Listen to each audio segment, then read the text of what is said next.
Just as he was about to pull the trigger, the antelope spoke. "Spare my life, King Obadele, and I shall grant you whatever you desire."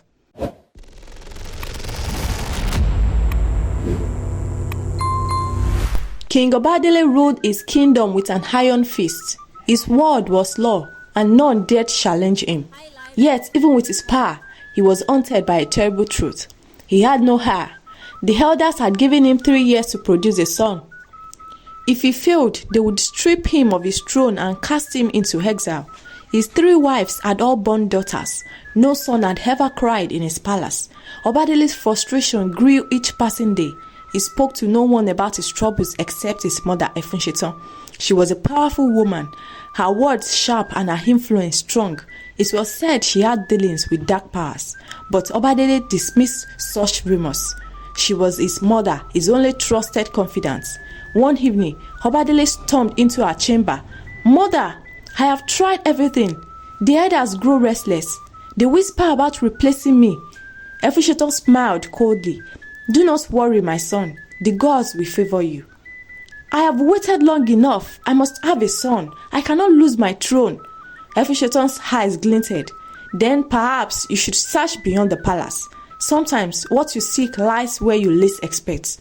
Obadele did not understand her words, but he grew tired of waiting. His frustration drove him into madness.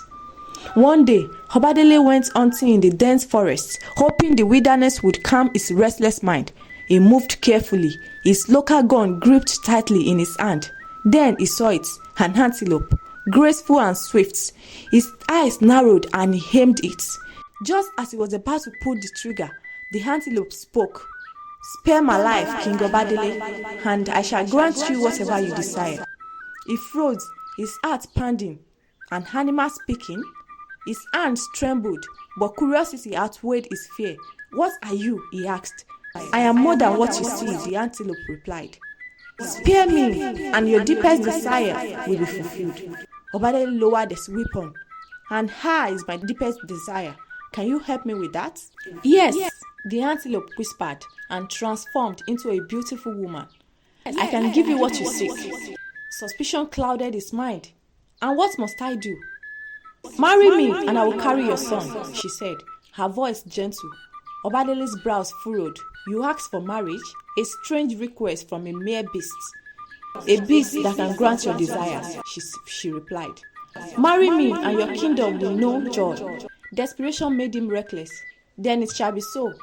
The woman vanished, leaving him bewildered but determined. When Obadele returned to the palace, he called the servants, the guards, and his wives to the palace hall. His voice was firm as he declared, "I shall be taking another wife. Prepare the palace for our arrival. There will be a great celebration." His wives exchanged worried glances. They had never seen Obadele so certain, so desperate. They began grumbling among themselves.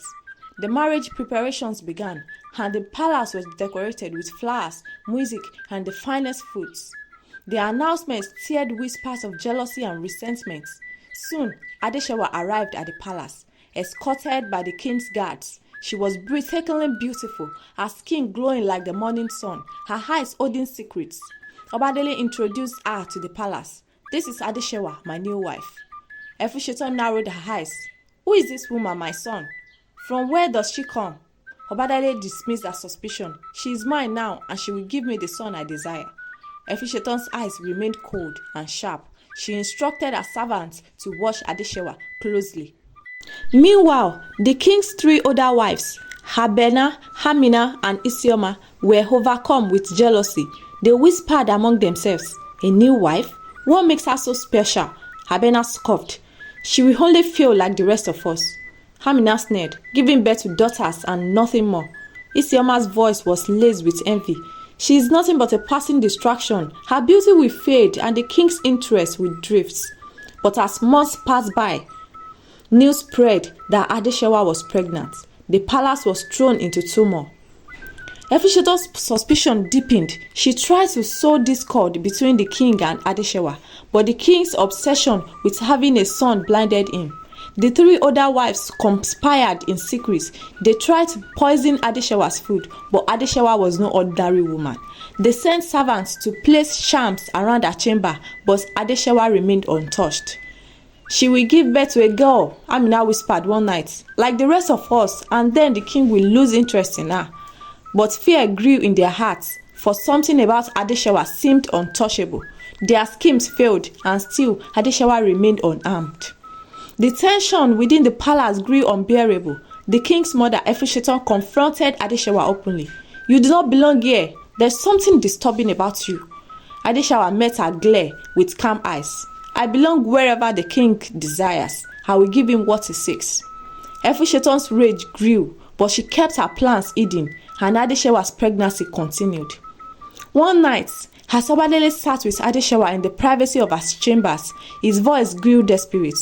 "Adesewa, are you sure you will give me a son?" he asked, his eyes dark with worry. "The elders will dethrone me if I fail. I have only 3 years left."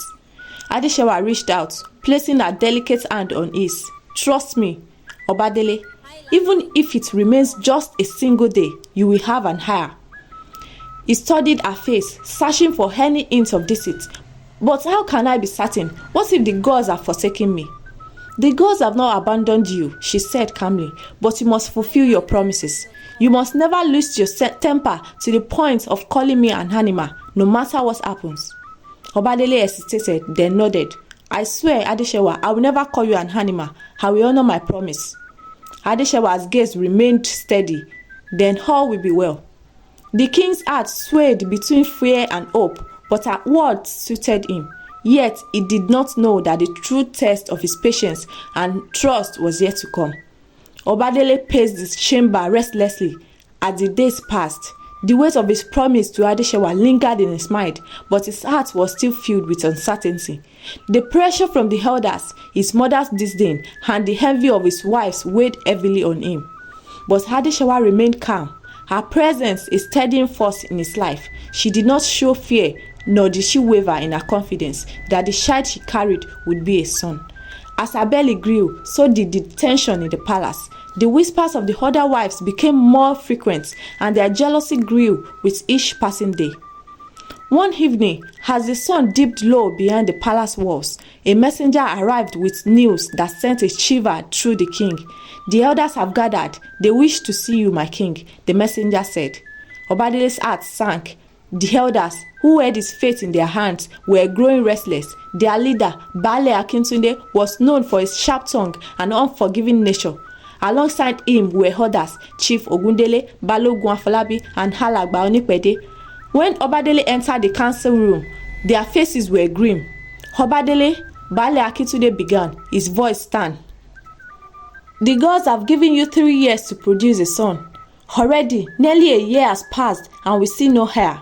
You have only 2 years remaining." "I am aware," Obadele replied, his voice steady. "The child is coming. The woman I have married, Adesewa, carries my heir." The elders exchanged skeptical glances.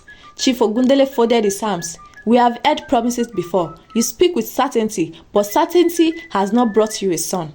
"You will see," Obadele insisted. "Before my time runs out, a son will be born." "The kingdom's future depends on you," Balogun Afolabi said, his voice laced with warning. "You must not fail." "I will not fail," Obadele said, his tone firm. "I have faith in Adesewa." The others murmured amongst themselves, their doubts evident, but Obadele left the chamber determined to prove them wrong. Months later, Adesewa's time came, and the palace waited in anticipation. The king praised his chamber restlessly. His 3 other wives waited, feigning indifference, but their ears remained sharp. A loud wail echoed from Adesewa's chamber. Soon, a servant burst into the king's quarters, her eyes gleaming with excitement. "My king, it is a boy, a healthy boy." Obadele's face broke into a wide smile. At last, the gods had answered his prayers. The kingdom would be saved. The news spread quickly. The servants rejoiced, the guards celebrated, and even the jealous wives struggled to hide their disappointment. But as the palace buzzed with joy, Adesewa did something no one could have anticipated. Under the cover of night, she slipped away with the newborn, cradled gently in her arms. Her steps were swift and certain as she walked toward the great river outside the palace grounds. The guards noticed her departure and followed from a distance, their curiosity growing with every step.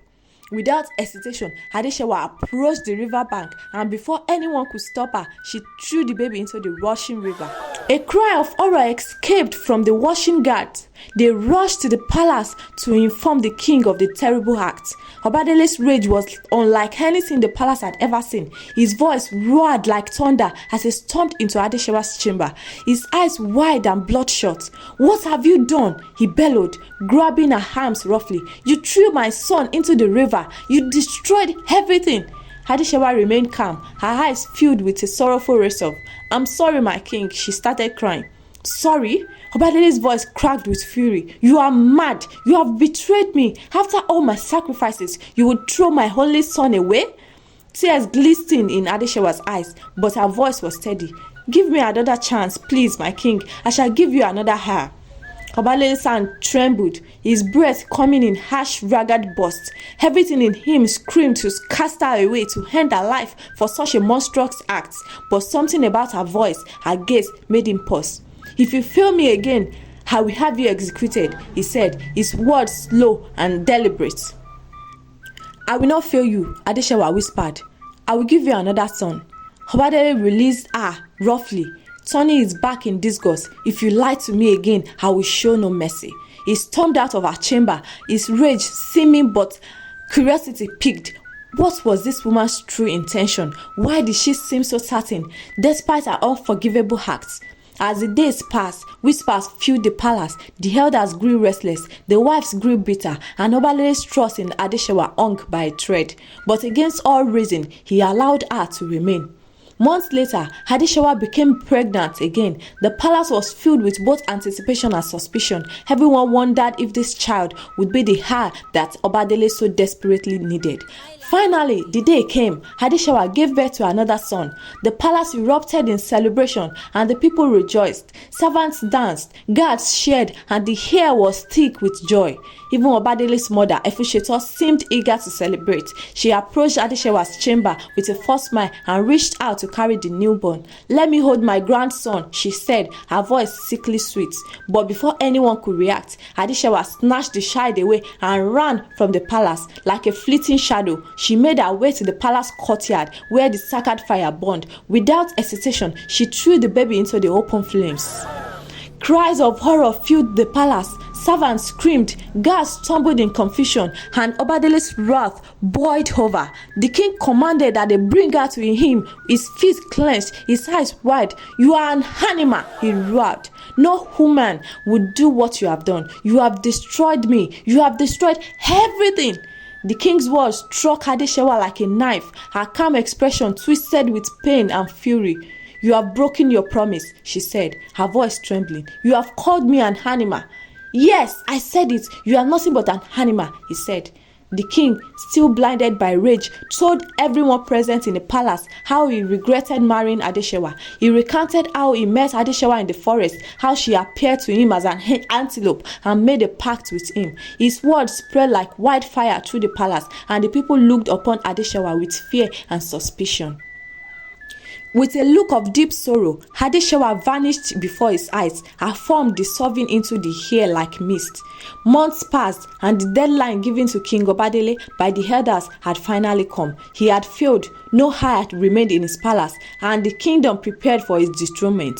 The chiefs gathered, their voices cold and firm as they declared his reign over. Broken and hopeless, Obadele wandered far into the forest, his body weak, his spirit shattered. He tied a rope to a tall tree, prepared to end his own life.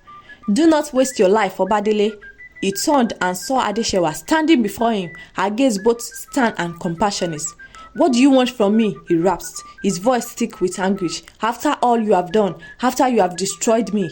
Adesewa shook her head. "You do not understand. I did not destroy you. I protected your heirs." "Protected?" he scoffed. "By killing them?"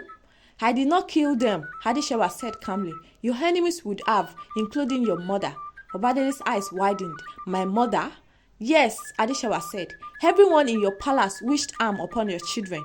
Your mother would have killed them to gain power in her coven. She is the reason why you have no son all this while. I hid your sons where no one could harm them. Where are they? Obadele asked, his voice shaking. Come with me. She led him to the big river and called out, Oya, Oluwerio, return the child I left in your care. The water stirred, swelling and glowing. Then a young boy emerged from the depths, healthy and strong. Obadele fell to his knees, tears streaming down his face. My son! My son! Adesewa then led him to the burning fire within the temple courtyard. Shango Lukoso, return the child I left in your care. The flames danced and roared before passing, revealing another young boy, untouched by the heat. Obadele wept with joy and disbelief. I thought they were dead, but they are alive all this time. Adesewa looked at him, her eyes filled with disappointment. You called me an animal, but I am a mother. I would never harm my own children. Obadele bowed his head. I was blinded by rage and pain. I see the truth now. Please forgive me. I forgive you, Adesewa said. They returned to the palace where the chiefs were gathered, ready to dethrone him. Obadele entered the hall, holding the hands of his two sons. These are my sons. They have returned to me, Obadele declared. I have fulfilled my duty. The throne remains mine. The elders gasped. Baale Akintunde stepped forward, his voice trembling. How? How is this possible? Because I kept them safe, Adesewa said. The chiefs bowed their heads in respect, but it was Efusheton's voice that broke the silence. She staggered forward, her face pale and twisted with guilt. I am the one who sought their deaths, Efusheton confessed. I wanted power in my coven. I have also been behind Obadele's inability to have an heir. When Adesewa came, I knew she was no ordinary woman. I have tried every means to end her, all to no avail. As her confession ended, she collapsed where she stood. The other wives came forward, their eyes filled with shame. We tried to harm Adesewa out of jealousy. We are sorry. Please forgive us. Adesewa nodded kindly. Your apologies are accepted. Let us live in peace. With the truth revealed, the kingdom celebrated the return of the heirs. Obadele, Adesewa, and their sons thrived. Peace and joy returned to the palace, and Obadele never again questioned the power of trust, forgiveness, and true love. What would you have done if you were King Obadele? Do you believe in second chances, even when the truth is hard to see? Drop your thoughts in the comments below. Don't forget to like, share, and subscribe for more powerful African tales like this one. Tap the notification bell so you never miss the next twist. Thank you for watching. Remain blessed.